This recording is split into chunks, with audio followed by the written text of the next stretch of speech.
মূল উদ্যোক্তা M A Majed আর দেখভাল করেন তার ভাগ্নে রাজিউল হাসান। তার কথায় উঠে আসে দেশের বিভিন্ন প্রান্তে গড়ে ওঠা ছাদ কৃষি দেখে এখানে ফল ফসলের অনুশীলন করা হয়। কৃষি চ্যানেল যেটা আমাদের হৃদয় মাটিও মানুষ সবসময় দেখি, আমিও দেখি, প্লাস আমার যিনি মামা কোম্পানির চেয়ারম্যান উনি সবসময় বিশেষ করে কৃষি চ্যানেল যতগুলো আছে এটা উনি ভালো দেখে।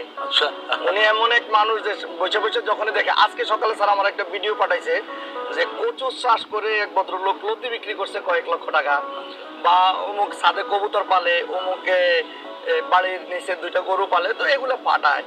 আর উনি মাঝে মধ্যে যখন স্যার আসেন তখন এগুলো দেখাই দেয়।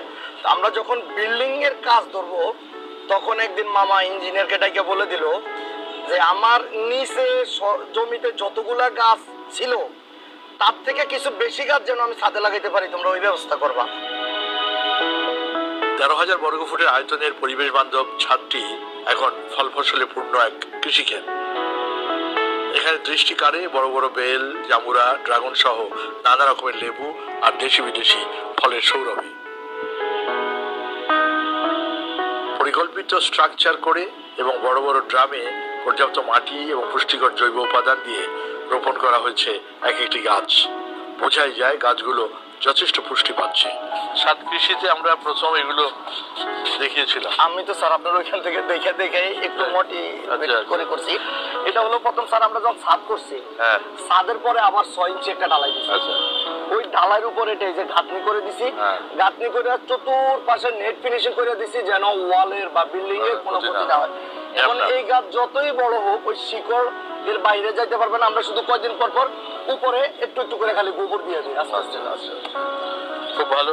এগুলো আমরা আবার স্যার এখান থেকে যেন কখনো বৃষ্টির পানি ভরে না যায়, এইখান দিয়ে ফুটো করে রাখি, এখানে ড্রেনেজ করে রাখছি, ড্রেনেজে পানি এসে শুকায় যায়, মাটি আসলে ওইটা আবার উঠে দেওয়া যায়। আচ্ছা, খুব ভালো বুদ্ধি করেছেন। আমরা প্রাথমিক দিকে যারা ছাদ কৃষি করবে তাদেরকে এই ধারণাটা দিতাম যে এরকম স্ট্রাকচার করে নিলে সাইডে যাতে লোডটাও ডিস্ট্রিবিউট হয়ে যায়, আবার প্রচুর মাটি রাখা যায় এবং সেখানে চমৎকার কৃষি করা যায়, অনেক বেশি ফসল।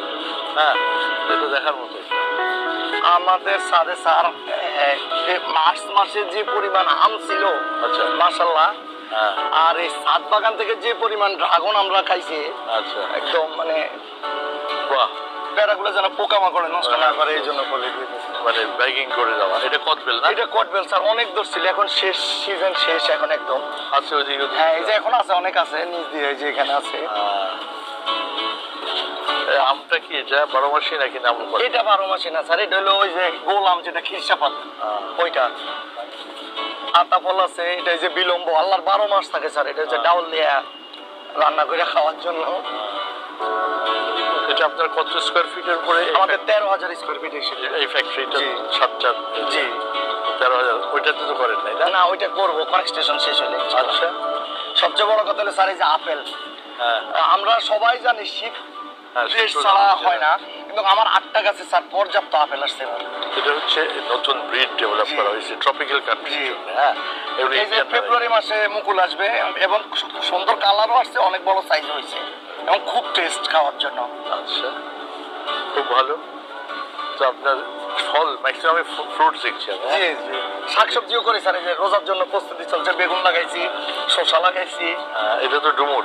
জি, এখন দেখেন, এখন এখানে হয়তো আপনার ছাদটা খালি পড়েই থাকবে। জি জি, এই যে করলেন, এতে আপনি আপনার পারিবারিক শাকসবজি কিন্তু ফ্রেশ শাকসবজির দোকানে এই যে হচ্ছে স্যার। আমরা আসলে পুঁই শাক ছিল, ঢেঁড়স ছিল, এখন তো আবার শীতের সময় এই যেগুলো বেগুনের চারা আছে, এই যে গোল বেগুন যেটা বিসি এনে লাগাইছে, আর এগুলোতে আমরা শসা লাগাবো। এটাতেই এরকম হবে। এগুলার ওইটাতে ড্রাগন দিছি, এটাতে শসা দেবো। শসা একদম চতুর্দিকে বাইরে বাইরে ধরবে, এটাতে শসা লাগাবো। এদিকে তো আপনার প্রচুর আম।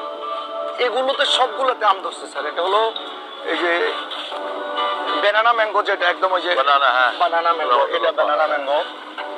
আর কয়েকটা আছে মিয়াজাকি। জি, মিয়াজাকি আছে আমাদের অনেক। এটা কি গাছ? এটা কমলা গাছ, অনেক কমলা ধরছে, এখন সিজন শেষ, এই মাত্র পারলাম কয়েকদিন আগে। এটা হলো সফেদা। এই যে এটাও ব্যানানা ম্যাঙ্গো, অনেক ধরছিল মাশাআল্লাহ। আর এটা হলো এই যে থাইল্যান্ডের নতুন আম যেটা স্যার, এই যে রেড কালার আম, যেটা বেগুনি কালার।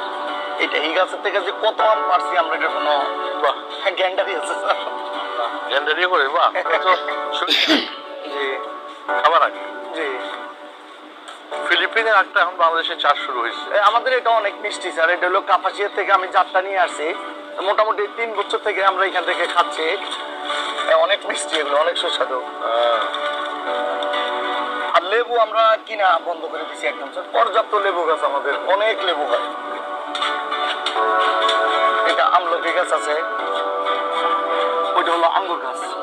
কবুতরও পালেন নাকি? কবুতর এখন শুরু করছে স্যার, গতকালকে কাজ কমপ্লিট হচ্ছে। আচ্ছা, শখ কবুতর।